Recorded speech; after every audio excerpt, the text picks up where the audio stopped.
오늘 말씀은 전도서 9장 6절부터 10절입니다. 7절부터 10절입니다. 제가 봉독하겠습니다. 너는 가서 기쁨으로 내 음식물을 먹고 즐거운 마음으로 내 포도주를 마실지어다. 이는 하나님이 내가 하는 일들을 벌써 기쁘게 받으셨음이니라. 내 의복을 항상 희게 하고 내 머리에 향기름을 그치지 아니하도록 할지니라. 내 평생 헛된 평생의 모든 날 곧 하나님이 해 아래에서 내게 주신 모든 헛된 날에 내가 사랑하는 아내와 함께 즐겁게 살지어다. 그것이 내가 평생의 해 아래에서 수고하고 얻은 내 몫이니라. 내 손이 이를 얻는 대로 힘을 다하여 할지어다. 내가 장차 들어갈 수월에는 일도 없고 계획도 없고 지식도 없고 지혜도 없음이니라. 아멘.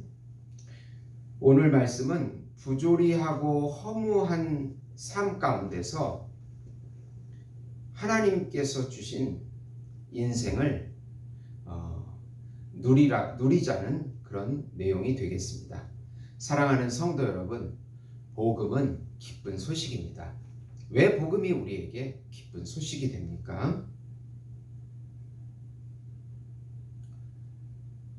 죄로 인해 부조리하고 허무한 인생에게 새 자아와 참자로 오신 예수님을 통하여 공의롭고 의미 있는 새 인생을 지금 여기서부터 영원히 살게 해주시겠다는 소식이기 때문에 그렇습니다.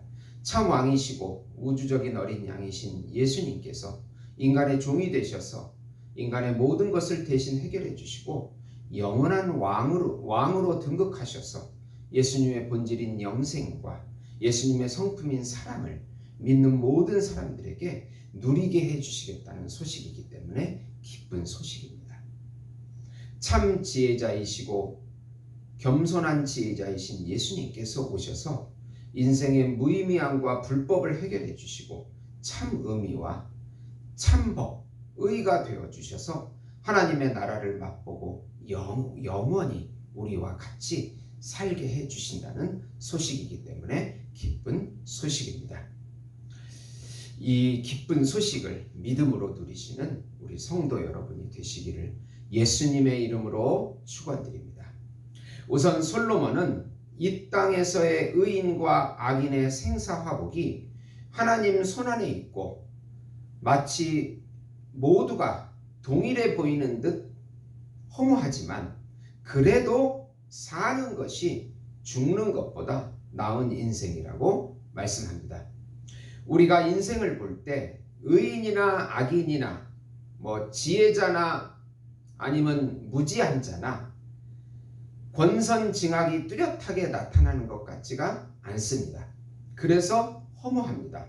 삶의 시간에서도 의인이 꼭 장수하는 것이 아니고 오히려 악인이 장수하는 경우가 많이 있습니다. 어제 우리 아들, 중학생인 우리 아들이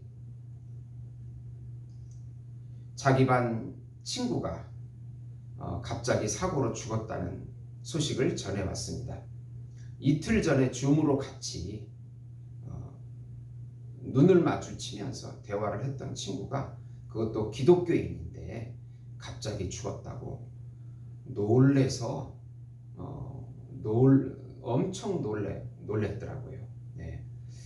참 16살밖에 안 된 학생이 자기 친구가 죽었을 때 얼마나 큰 충격이 되었겠습니까? 뭔가 좀 너무 억울하다는 느낌, 또 하나님한테 따지고 싶다는 느낌이 저도 굉장히 들었습니다. 네. 참 허무합니다. 네. 죽음에 있어서도 결국 동일한 운명인 것입니다. 네. 의인과 악인이 시간과 죽음과 화와 복에 있어서 다를 바가 없어 보이고 오히려 악인이 더 좋은 것을 누리는 그런 모순적인 삶이 허무하다는 것입니다. 네. 그래서 이 사회가 부조리하게 보이고 의미 없게 보입니다. 그래도 솔로몬은 산 개가 죽은 사자보다 더 나은 인생이라고 합니다. 죽었다는 것은 아무 의미가 없기 때문에 그렇습니다. 살아서 생명을 누리는 것이 죽어서 사망에 있는 것보다는 훨씬 낫다는 것이고 또 어떤 기회가 있다는 뜻도 되겠습니다. 두 번째로 부조리하고 허무해 보이는 인생 가운데 하나님을 경외하고 주신 분복을 누리는 것이 참 행복이라고 합니다. 많은 일과 많은 처첩을 두었던 솔로몬은 결국 인생은 주어진 환경 가운데서 최선을 다하고 하나님이 주신 복을 누리는 것이 인생의 행복이라고 주장합니다. 공상에 빠지거나 포기하는 삶의 태도보다는 주어진 환경을 받아들이고 할 수 있는 일을 최선을 다해서 하라고 합니다. 죽은 후에는 계획도 지식도 지혜도 아무것도 없고 남는 것은 하나님의 심판뿐이기 때문입니다. 그리고 하나님께서 주신 아내와 행복하게 사는 것과 노력해서 얻은 분복을 만족하며 살아가는 것이 참 행복이라고 말하고 있습니다. 여기서 그 아내의 의미를 보통 우리 가정의 아내를 의미하기도 하지만 조금 영적인 의미에서 보면은 참 아내가 되신 예수님과 동행하여 예수님이 주신 복을 누리며 사는 것이 참 행복한 삶이다. 이렇게도 볼 수가 있겠습니다.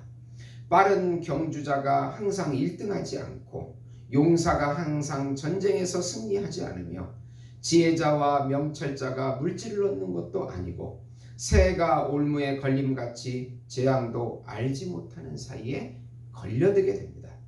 세상이 부조리하다고 한없이 원망불평하기보다는 그 안에서 예수님을 찾고 예수님이 주시는 복을 누리는 삶이 허물을, 무의미를, 부조리한 세상을 극복하는 방법이라고 말씀하고 있는 것입니다. 세 번째로 가난한 지혜자가 그 지혜로 성읍의 위기를 구하니 호령자의 호령과 무기보다는 낫겠지만 그를 알아주지 않는 죄인이 있어 선이 무너지게 됩니다. 위기 가운데 있는 공동체가 있습니다. 거기에 왕이 호령과 무기를 가지고 다스리지만 그 공동체를 구원할 수 있는 지혜가 없습니다. 그런데 그 성읍에 가난한 지혜자가 있었습니다. 그 지혜로 그 위기의 공동체를 구해냅니다.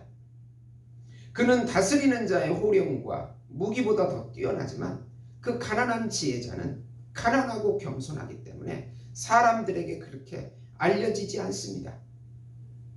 한 죄인이 이 모든 상황을 무시하고 흐려지게 하기 때문입니다. 메시아로 오신 예수님과 같은 조용한 지혜자는 그 당시 대부분의 사람들에게 무시당합니다. 여기서 가난한 지혜자는 가난하고 겸손하고 위기 때 지혜로 나라를 살리는 사람이지만 아무도 알아주지 않는 예수님을 의미합니다. 또 힘있는 죄인이라고 하는 사람은 다스리는 왕으로 교만하며 위기 때는 나라를 구하지 못하고 무기와 힘으로도 권력으로도 구하지 못하는 바로 빌라도를 또 의미한다고 볼 수도 있겠습니다. 빌라도와 같은 한 죄인에게 결국 예수님이 무너진 것 같은 모습을 보입니다. 그러나 하나님은 절대 주권자입니다. 세상의 무기는 하나님의 지혜를 알지 못합니다.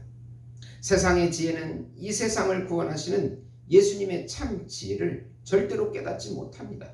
그러나 하나님께서 예수님을 모든 이름 위에 뛰어난 이름으로 그 이름 앞에 모두 무릎 꿇게 하는 놀라운 하나님의 경륜을 그 조용한 지혜자를 통해서 성취하신다는 의미가 되겠습니다. 에베소서 1장 7절에서 10절에 보면 우리는 그리스도 안에서 그의 은혜와 풍성함을 따라 그의 피로 말미암아 속량 곧 죄사함을 받았느니라. 이는 그가 모든 지혜와 총명을 우리에게 넘치게 하사 그 뜻의 비밀을 우리에게 알리신 것이고 그의 기뻐하심을 따라 그리스도 안에서 때가 찬 경륜을 위하여 예정하신 것이니 하늘에 있는 것이나 땅에 있는 것이나 다 그리스도 안에서 통일되게 하려 하시니라. 사랑하는 성도 여러분, 우리의 삶이 힘들고 어려워도 조용한 지혜자, 이 세상을 구원하는 참 지혜를 가진 예수님께서 우리 안에서 같이 동행해 주시고 교제해 주시고 길과 진리와 생명 되심을 깊이 인식하시고 한 걸음씩 한 걸음씩 그분의 힘과 지혜를 의지하면서 살아가시는 오늘 하루가 되시기를 예수님의 이름으로 축원드립니다. 기도하시겠습니다. 하나님의 지혜만이, 하나님의 지혜이신 예수님만이 우리의 영혼의 문제와 우리 삶의 모든 문제를 해결해 주실 분이십니다.